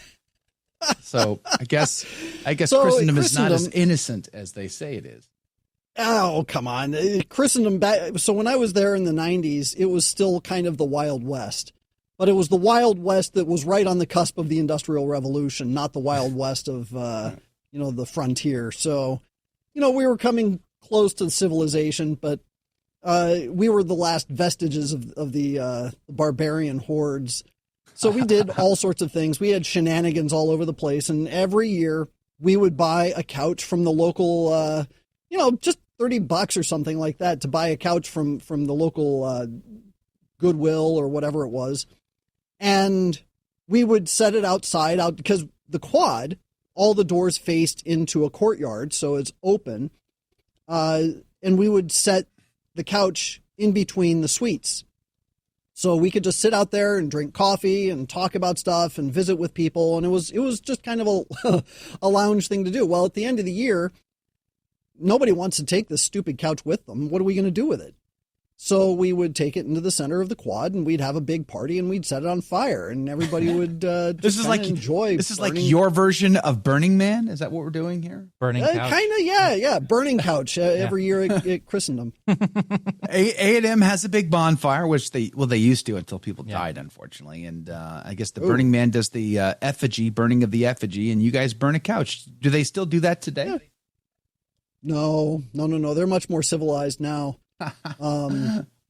My eldest son is graduating this May, and my best friend and I, we regaled him with story after story after story. I think we were up until 4 a.m. talking about all the things that we did when we were there. Really? And he was, he was on the floor. He was dying laughing, and he said they would never allow that now. That day is gone. No kidding. Wow. Yeah. Well, praise be to God. Phoebe says, my oldest son has to have surgery on the 16th because of the things he ingested in Iraq. Please pray for him. Ooh. There is a chance he might lose his sight. Well, we will be praying for him. Be assured of our prayers, Phoebe. That's I'm sad to hear it. In fact, I got a friend from our church who has cancer because of his time spent in Iraq and Afghanistan as well. Pray for him as well. Lost Creole, Cary Grant base, never eat or drink while standing. Really? The Jews were commanded to eat their Passover meal while standing. So they failed that Cary Grant test. In Constant Sorrow. We're talking about George Clooney's best film. George Clooney's best stuff. That is a classic. I mean, that movie. I am a man of constant sorrow. You got to really get after it if you're going to do it, though. What's the name of that film? Oh, Brother, Where Art Thou? Thank you. Oh, Brother, Where Art Thou? That is a great film. A lot of great songs on that soundtrack. It's a great film. And again, it's a great film because they just took the story, as you were saying, Michael, sorry to interrupt, from the Odyssey. Exactly. It's like, it's a classic tale, just reuse it. You can just watch it over and over again. Okay, I'm going to be controversial. True Grit. This is the first. True Grit. The sequel is better than the original. You mean the remake? No. I told you I was going to be controversial. The language and the dialogue in the sequel is brilliant. It's brilliant. How is it not better than the original? You guys are just Duke Supremacists, that's all. Yes, we are Duke Supremacists. Yes. John Wayne. I will say this. John Wayne Uber Alles. The female lead in the remake was superior to the female lead in the original. Sure. Okay, I thought her acting was a little compromise. Okay. I thought her acting was superb. And look, I like I'm trying who is it? Bo Bridges? No. Yeah. Bridges. Bridges, yeah. What's his first name? I like him. I think he's a good actor. Mm-hmm. Jeff Bridges, that's it. Yeah. But you know what? It all comes down to one iconic line. Mm-hmm. Fill your hands, you. Yeah. SOB. And Bridges did not pull it off. Yep.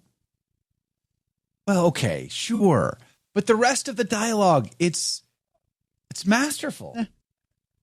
What do you mean? It was great. Like every character, no matter how, like even Josh Brolin, even his character, which is like a numbskull, him still being a numbskull, but speaking in that way, it's genius. It's just genius. Yeah. The remake was great. I don't understand. The remake can still be good, and we can still prefer the first one because of Duke's charisma. Yep. Rooster Cogburn being better than True Grit, says John Paul Sandoval. Oh, someone likes the actual sequel to True Grit, Rooster Cogburn with John Wayne, and I think it's Katharine Hepburn. Yeah. He likes that better than as opposed to the remake. Joe's referring to the remake, not the sequel. Yeah. I was crossing the streams on the verbiage there. Carl Thomas, The Cowboys, best John Wayne flick. Absolutely, so? hands down. Yes. Oh, yeah, we've discussed this. That's your favorite. Yeah. Yep. The Cowboys. Well, there you go. Such a great movie. We were going to talk about the decimation of religious orders. Instead, we talked about movies almost the whole time. Can we talk about the decimation of religious orders? Thanks, Val Kilmer. Can we talk about the fact that teaching and nursing should go back to being done by the nuns, and we should get rid of this whole public education and public hospital thing, and have it go back to being run by the nuns, and having the nuns be a valid, and supported vocation for young women? That would be great. Yeah, we can. Hold on one second. I got to do one more movie thing here. Oh, no. Improximus is Josh Brolin, Only the Brave, Remember Granite Mountain. I liked that film, and after I watched that film, I tried to reach out to the one survivor of that team, and he didn't want to be on with me. He said he was, and then he kind of got coy. Then I talked to a hotshot guy that goes to our parish, and he's like, nobody believes his story. I'm like, ouch. So I'm kind of glad I didn't get him on at that point. Pray for him, though. I have to imagine living with that is going to be very difficult. When all of your buddies die in a fire and you're the only one that walks away, that's got to leave a mark. Pray for him. All right, so religious communities. What were you saying, Jake? Oh, I already said it. Say it again. You got to remind me. Sorry. I was saying that we need to, this whole getting rid of the Department of Education thing. This is just the first tiny, tiny little step. We need to get rid of public education. And we need to get rid of or massively decrease, this public hospital idea, and go back to hospitals and schools being run by nuns. We need we need these things to be run by people who are not in it for a career, for profit, right? And they need to be doing it as a vocation. How do you navigate then government regulation and oversight? Because let's just say you have nuns that run hospitals. And let's just say they don't hire any lay folk whatsoever. Every single job in the whole place, however big it is or small it is run by a sister of the community. But still the government comes in and tells them how to do it, or else you can't be in the business of medical. How do you deal with that? Well, you just stop doing that. You get in charge of the government and make the government good instead of what it is. Just change the government. Yeah, that's what I'm saying. Yeah, of course I'm saying. Yeah. Well, a big part of it is it's disaffiliating with the government. That's a huge part. But he's right that there are regulations when it comes to healthcare that it's going to be hard to navigate. It's going to be hard to get around. Oh, of course, yeah. There's a great movie. You have to to do this restoration. You have to seize the reins of power. You have to be in charge and stay in charge and stop, engaging in the democratically elected whatever scam that we've been dealing with, and actually take power and use it for the good. That's what has to happen. Have you ever seen the movie People Will Talk with Cary Grant? No. I don't think so. Almost nobody that I know has ever seen this film, and it's one of the best commentaries. It's a massively pro-life movie, but it's one of the best commentaries on the medical profession that I've ever seen, and it's great. Okay. The whole movie is all about this doctor, Dr. Proteus, who is played by Cary Grant. He's a professor at a medical university, and he gets put up on charges for practicing medicine without a license prior to when he became a doctor.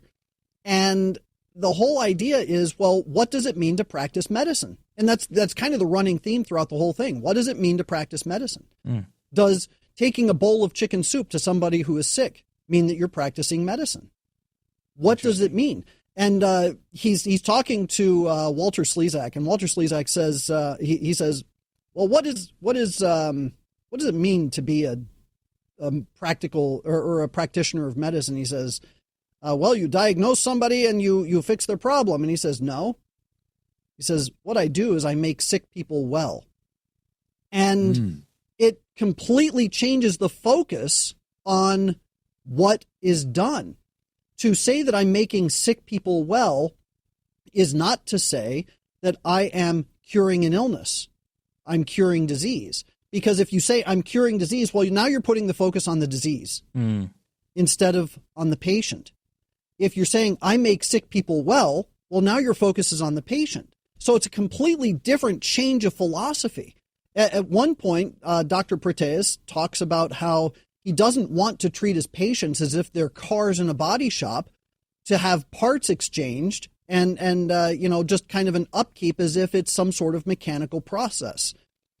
That's what the medical industry has become, is that it's a chop shop for mechanics, and that's it.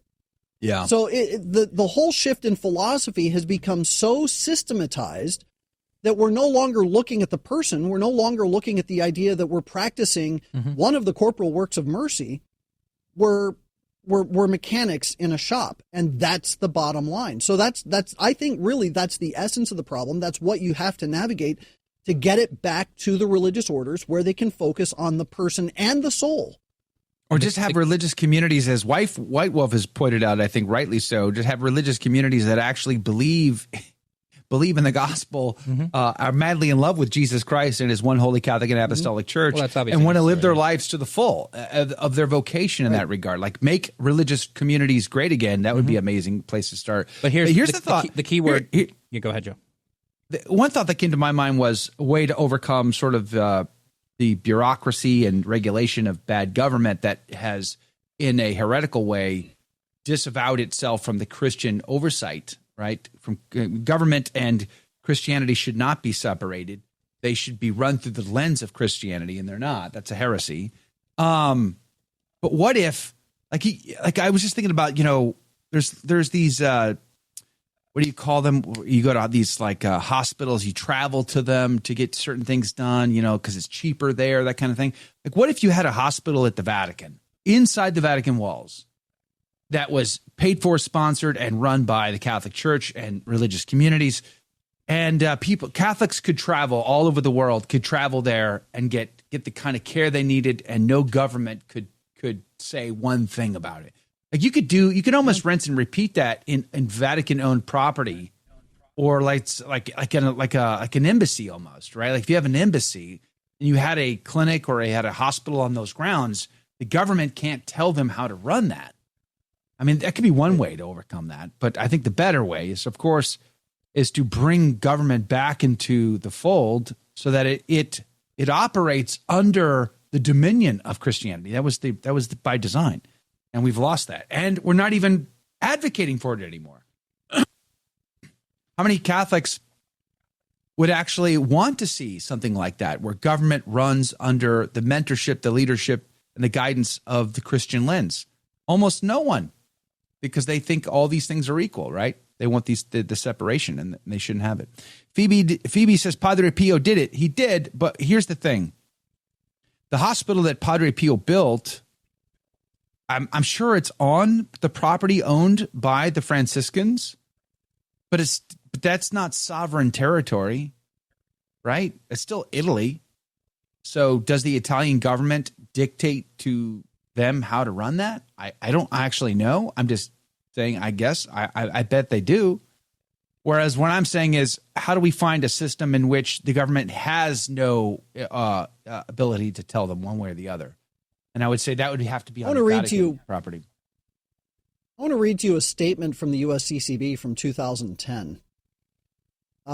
Universal Healthcare Statement by Cardinal Francis George. So this is when he was the president of the USCCB. I'll just read you the first paragraph. For nearly a century, the Catholic bishops of the United States have called for reform of our healthcare systems so that all may have access to the care that recognizes and affirms their human dignity. Christian discipleship means working to ensure that all people have access to what makes them fully human and fosters their human dignity. Included among those elements is the provision of necessary and appropriate health care. This, of course, was on the verge of the passage of the Affordable Health Care Act, also called Obamacare, which promoted abortion and contraception and all sorts of terrible things. Right. But it made our medical system far more expensive. I mean, there was a point in time where I could drop in, a college kid. When I was in college, actually, I went to a local clinic because I was really, really sick and I needed antibiotics. It cost me $25 to go to see a doctor to get a prescription for antibiotics because I had strep throat. And that was it. But now, if you don't have a healthcare coverage and you're paying out of pocket, it's going to be $110 just to see a doctor. Right. And then it's going to be an additional $50 for a prescription of antibiotics or whatever it is. Yeah, I mean, you're looking at like a $200, $300 hospital or clinic bill just to see a doctor for a standard illness. It's become outrageously expensive because you have government involvement. So this idea that the bishops completely abdicated the church's responsibility and role in healthcare by saying, oh, no, it's far better if the government does it. Yeah, isn't that insane? Like, we were the ones who made hospitals and soup kitchens and orphanages and universities and all of that. Like, why have we given up on all of that? It just, if that's not an evidence of an infiltration, then I don't know what is. I really don't. Yep. It's really, really bizarre to me. White Wolf stole my thunder because I let Joe speak first instead of me to talk about the word industry and how the words medical and industry should never be put together. And the same goes for education. There should be no education industry. The whole issue with medical misinformation and psyops and the propaganda at work in education is because it's treated as an industry. You can go in there and make money, and the people who are making money won't speak out against anyone who's using it for their own nefarious purposes because they don't want to lose the money they're making. It has to be these things that are for the public benefit. They need to be treated like a vocation, not like an industry. They should not be these for-profit endeavors, because even when they say that it's not for profit, people are profiting. People are making a career out of it. They are profiting. The people involved are profiting. So it doesn't matter if it's in name not for profit. The people involved are profiting from it. So, it has to be treated like an actual calling and not like an industry. In June of 2015, I wrote an article titled "Charity as Industry," and it tackled that exact idea. It's also the focus of the book that I'm hopefully finishing this month. Oh, congratulations. Praise be to God. Who's going to print? Who's going to publish? 10 books. 10 books. Nice. Congratulations. Well, we're looking forward to that. Mom of 9, good morning to you. Thanks for hanging out with us today. Praise be to God. Moni Lopez, good morning to you. Siobhan, Mark Brown is here. Catholic abdication of the poor and the sick. Yea and amen. Good morning to you. Damien says, Joe, I used to work in healthcare for over 30 years. I no longer trust the system. I haven't seen a physician in over 4 years. I get in trouble. I was in the hospital. Obviously, you guys remember that. We talked a lot about that. I was in the hospital about a month and a half, 2 months ago now, or whatever it was, which, by the way, I'm still struggling with. But nonetheless, every time I go see a doctor, or every time I have to go to the ER or do something, they're always like, who's your primary care physician? I'm like, I don't have one. Well, why not? Don't you go see one? Nope. Why? What do I have extra money just to give people for no reason? Like, here, take my money, please. Like, the whole insurance thing is such a racket. We don't have insurance. We don't have a medical insurance. We are on a co-op. But because we are self-pay, when I went to the ER and they gave me a $40,000+ bill, you see firsthand how much shenanigans there really are, because they overinflate their prices for insurance, but they will reduce their prices for self-pay folk. And the reason why they overinflate their prices for insurance is just because they know that the insurance carrier is going to fight them on the price. And so if they want this much, they ask for this much so they can get this much at the end of the day. It's such a racket. It's the whole thing, and everybody knows it. It's like, it's not even like they're getting one over on anybody. The insurance company knows this is the game. They know this is the game. It's all a game. It's all a racket. And when I left the hospital, before I left, they were like, okay, you need to follow up with a cardiologist. And I'm like, really? What's wrong with my heart? You said my heart was fine. You said the blood tests, the EKGs, the scans, all the things you did to me that charged me $40,000 for. You said all of that was fine. They said, yes, all that was fine, but you should follow up with a cardiologist. Like, what am I supposed to talk to the cardiologist about? Is there anything in my scans that I should bring up to a cardiologist? No, it was fine. Then why am I going to give money to yet another person who's going to tell me I got to go do X, Y, and Z? That's dumb. Stop doing dumb things. Like, you know what I mean? Like, they did that with cardiologists, with a neurologist. I'm like, what's wrong with my brain? You said my scan was fine. Yeah, your scan is perfectly fine. No problems. Then why am I seeing a neurologist? Give me something specific. And they had nothing to give. It's just the whole thing is a racket. Now, I'll say this. In my case, if by the grace of God, that $40,000 was significantly reduced. We did ask, and they were very kind to write off the vast majority of it. So praise be to God. But it still leaves a burden for others to have to manage, and that's never a good time. So I don't recommend it. Zena, good morning to you. Says it's called the $80,000 checkup. Yeah, what was it? Wasn't there a video that made the rounds on X like last week, 2 weeks ago, maybe, of a youngish woman? I don't know how old she was, but she was talking about she went and she had an MRI scheduled for like 6 or 7 months out or a year out. They want to know whether or not she had a brain tumor. So her MRI was like a year away.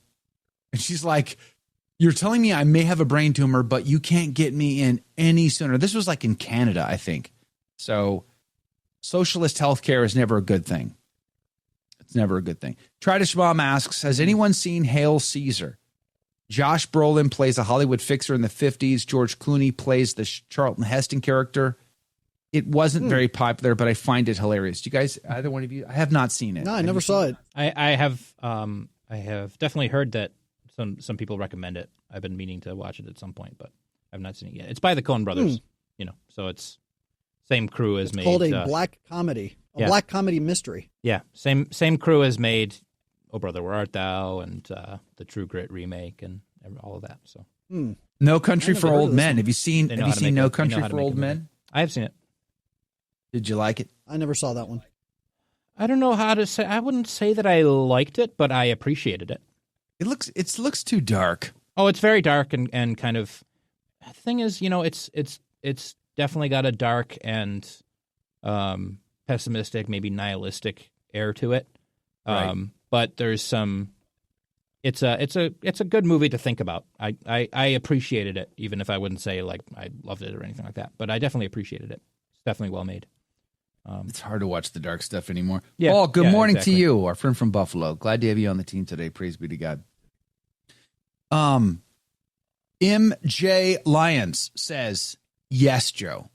Those who have medical insurance should read the detailed reports from the insurance carrier. Ridiculous billing charges that the hospital, etc., will not get close to receiving.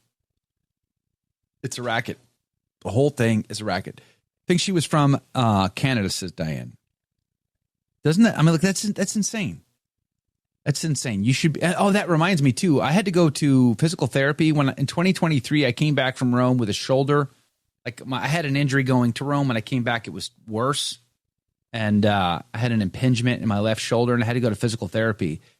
And I remember, on the sixth visit that I was there, they're like, "Well, it was good to have you here." I'm like, "What?" I go, "What do you mean?" I go, "I'll be back next week." And they're like, "Oh no, you can't come back." I'm like, "Why not?" "Oh, well, the doctor said only 6. I'm like, "I'm self-pay. What if I want to come back?" And they're like, "You can't." I'm like, "What do you mean I can't? I'll come back if I want to. Take my money. Stop arguing with me." Just the whole thing just blew my mind. Like, you're okay, you're done. But what if my arm is not done? What if my shoulder isn't done? What if my shoulder needs more? Like, well, you got to go see your other doctor again. I'm like, that's dumb. That's just dumb. You're a physical therapist. You're not treating cancer here, people. Like, your job is to work my arm out. Why do glasses prescriptions expire? Why can't I just say, no, my eyes are fine. I don't need a higher prescription. I don't want a higher prescription. I just want the same set of glasses that I had last year. But no, you have to go back to your optician, get a visual test or visual exam, and then he'll give you a new prescription, and then you can fill that prescription and get a new set of glasses. So the idea that your glasses expires is ridiculous. It's not like you're taking a pill where the pill loses its efficacy or so. It's it's an external correctional device. Yeah. Yikes. Johnny Boy, good morning to you. Don the Highlander, good morning. Insurance is a scam. Yep. Laura, what was this about? A doctor was pushing you to abort? What? Oh, yeah. They did it all the time. And now your daughter's in competitive swimming, soccer, etc. She was very disabled, but God healed her. Praise be to God. I mean, think about the pressure to have an abortion. Well, because there's an abortion industry. Yeah, one would say. The Lost Creole says, the only insurance I have is a Knight of Columbus burial policy. Yeah, that's pretty much it for me too, pal. And that was such a hassle too, because I was so overweight for so long that the Knights didn't want to really give me good insurance. And I had to go through a lot to kind of up my insurance coverage so my wife would at least be able to bury me well. Like beyond that, it's still actually quite difficult. And here's a hat tip. If you want to get great life insurance, never, ever, ever get a sleep study. Apparently, it's a massive red flag to life insurance companies. Interesting. I got a sleep study done, and it bit me in the backside. They're like, "Why did you do that? You must be broken goods. We can't have that." So, don't recommend it. Mark says the healthcare racket gets even worse with corporate IT getting involved. To evolve modern healthcare, technology projects have a 98% failure rate. Can't help healthcare. I don't know. Female Casey Royals fan from Nebraska. I wear glasses and my prescription usually changes because there are changes in my eyes. I have a bad left eye, and that usually is the one that changes everything. Well, I got to tell you, I hate glasses right now. As Holy Roman Emperor, I may do away with them completely because I went out and got my glasses from my cold, dead eyes. Wait a second. Exactly. Well, I might have to do that, but we'll have to see, because I went out and got glasses that I thought was going to be like one pair of glasses to rule them all, and I can't wear them while I can't read the screen. I'm like, this is ridiculous. I can't read my monitor. Like, that's just what are they, progressives? Dumb. Yes, they're progressives. I hate them. They're trans and progressives. You need conservative like, they're practically rainbow coalition things going on right here. It's just so terrible. You need paleo-conservative lenses. So now they can be hand ground by an artisan in your local village. I need a Neanderthal to come make my glasses. That'd be even better. So I have like two readers that I have to wear, and then if I'm gonna get them, then just wear them and be done. But it's not a thing. I'm not able to do that. So I hate Joe. glasses. You're suffering from a classic case of OLD, which is what's Spell OLD? OLD. Get off my lawn, you whippersnapper. See, I always thought a sleep study was just what I did every day in high school. Or at work, from what I've been told. But otherwise. I'm just kidding. I've never been told that. Frank Rangel says, Joe, didn't you get a rating with the VA? Did I get a rating with the VA? No, I don't use the VA. I don't use any of that. Never go down there. Debbie, I grew up on government health care, by the way. My dad was career Army, so all of my... Yeah. You know how many times I've been to an Army hospital ER? 7 billion. I used to skateboard. It was the worst. Yeah. I'll never forget the Marine. I guess he wasn't a Marine. He was a Navy doctor, but I was in the Marine Corps, who removed my wisdom teeth. He did all four on the same day. He literally stood up on top of me on the table and ripped the teeth out of my jaw. Gave me codeine and sent me back to work. Yeah, I'm done. What is this, Little Shop of Horrors? Yeah, thanks, but no thanks. And I was in college too. So Joe, when I was 11, yeah, my parents were also career military, both of them. When I was 11, I sliced my back open on a broken light bulb. Yikes! Long story, but anyway.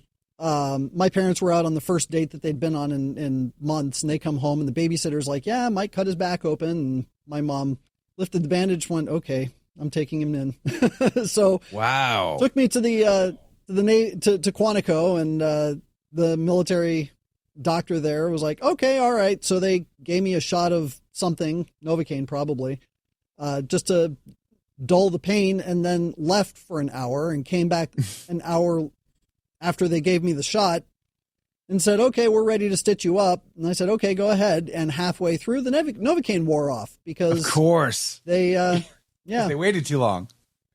Yep. So I got 4 stitches where I didn't feel it, and I got 4 stitches where I felt every prick. Ooh. Ouch. That's painful, man. Wow. Yeah, I remember I ripped my knee open when I was in like the 6th grade or something like that, maybe 5th grade, I forget. We were playing, I guess I'm not allowed to say this these days, but back in my day, we called it Smear the Queer. Oh, and Smear the Queer. Yeah. Yeah. And I ripped my knee open down to the bone, and my mom took me to the hospital. And I remember the skin on your knee is like, you know, it's just the tiniest, thinnest layer of skin. Then there's your bone, right? So they're jabbing me with the needle to numb it, but it hurt like so much. It was terrible. And then of course they stitched it up, but it wasn't quite as painful as what you described, but I was on the fringes of it anyway. Yeah, no thanks. Yeah, thanks, but no thanks. The government healthcare is not a good thing. Okay, there's a reason why. Nope. Oh man, I got so many horror stories. Well, it goes back to the movie People Will Talk, where Dr. Proteus was complaining about, you know, treating people as opposed to treating bodies. And unfortunately, most doctors today are treating bodies. They're not looking at the patient. They're not looking at the person. Right. Exactly. Terrible bedside manner. That's a red flag. Usually when we find doctors with terrible bedside manner, thank you, but no thank you. We don't want to come back. Arleon, Navy tried pull my wisdom teeth almost every time I had a checkup. It's like they were on a quota to collect Marines' teeth. All my dentists have always wanted to do that too. What are they or tonsils? Like back in my day, they would cut. Oh, well, look, it's a Tuesday. Let's cut someone's tonsils out. Why? The God put them there for a reason. Maybe it's to catch the infection so it doesn't spread and do other bad things. Like, oh, we got to get rid of those tonsils. The Marine dentists have a club, a secret club, and they have all of your teeth on a chain that they wear. I bet they do. Necks. I could see and it. They shake their rattles that are filled with the tonsils of children that they've collected. Oh, yes. I could totally see that. It's got to be true. It's got to be true. Loki says, Joe, is Full Metal Jacket movie exactly what you went through at Basic? Yeah. Yes, it was. In fact, I would say there were things that might even be worse. The good news is nobody died. Praise be to God. And because I was the guide of our platoon, the last night of Basic before we graduated, usually the recruits will haze the drill instructor who's on duty, who's sleeping in his hut. And I personally stood guard that night. And I'm like, nope, you're not doing it, boys. Go back to bed. I'm not letting you in. I'm leaving this place tomorrow, and none of you knuckleheads are going to do anything to stop that. So go back to bed right now. I wouldn't let them do it. I wouldn't let them haze usually it's a junior, because that's the tradition. Usually it's a junior drill instructor. It's not senior. It's the new kid on the block who gets to take the hazing from the recruits. But not on my watch. Thank you, but no thank you. I wasn't going to let it happen. So, yeah, we had some very crazy stories. I've threatened to create a podcast called Boot Camp Stories just to get guys to tell their terrible, horrible psychological. My wife thinks I'm psychologically damaged because of the Marines. And that was, 30 years ago? It was like forever ago. I got out of 95. Loki, did your drill sergeant drop the two things comes from Texas joke? Well, he dropped a lot. And I don't remember that one for sure, but they did some pretty bizarre things. I got to be honest with you, like some really psychologically damaging things they did. It's a bizarre, surreal experience. It really is. Carl Thomas, Joe, how did you like the CS chamber, the gas chamber? I went through that twice. I hated it. It was horrible. All fluids in my brain and my skull evacuated at the same time. It's actually horrible. I hated the gas chamber. It was rough. Were you ever on suicide watch? No, never on suicide watch. Although after I committed abortion in 1994, I was deeply depressed and started to drink to massive excess. And when I got out of the Corps in 95, I would argue, suicidal. In fact, I contemplated suicide on Loop 410 in San Antonio one night after going out to a club and drinking a lot. But it was only by God's grace that I was saved from all of that. I don't know. I cut my finger open, says Damon, when I was washing a drink glass. The doctor said it would only be one stitch, so no local. Then he spread the wound open, scrubbed with iodine, and he reconsidered local for 4 stitches.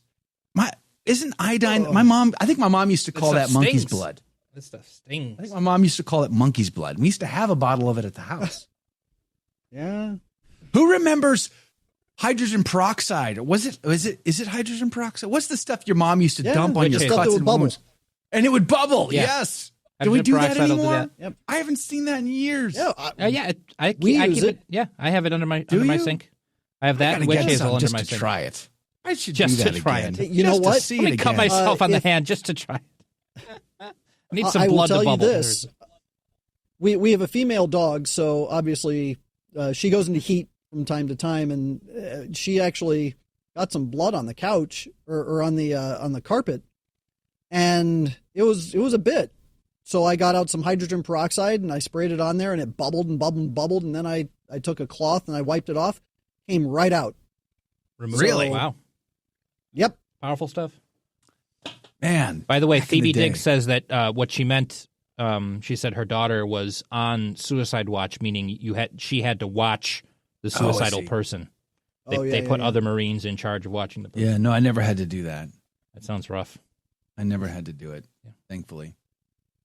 No, we got through it, praise be to God. We did have some trouble cases, and we did have some weird birds, but we all got through it.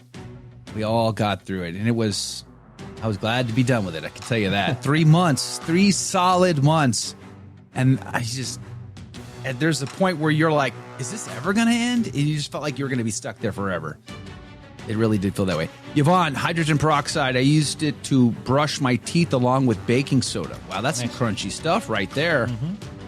And Michael Hichborn, always great to have you on the team, my friend. Thank you for doing it. Thank you for all your reportage at Lepanto Institute. Thanks for the fun conversation. And I think we can all agree that Colin is wrong about Top Gun Maverick. It is clearly the better of the two. So there's at least that. I'm teasing, Absolutely. Colin. You're amazing. God bless you guys. We'll see you back here tomorrow. On the team is Bishop Joseph Strickland. We'll see you there. God love you.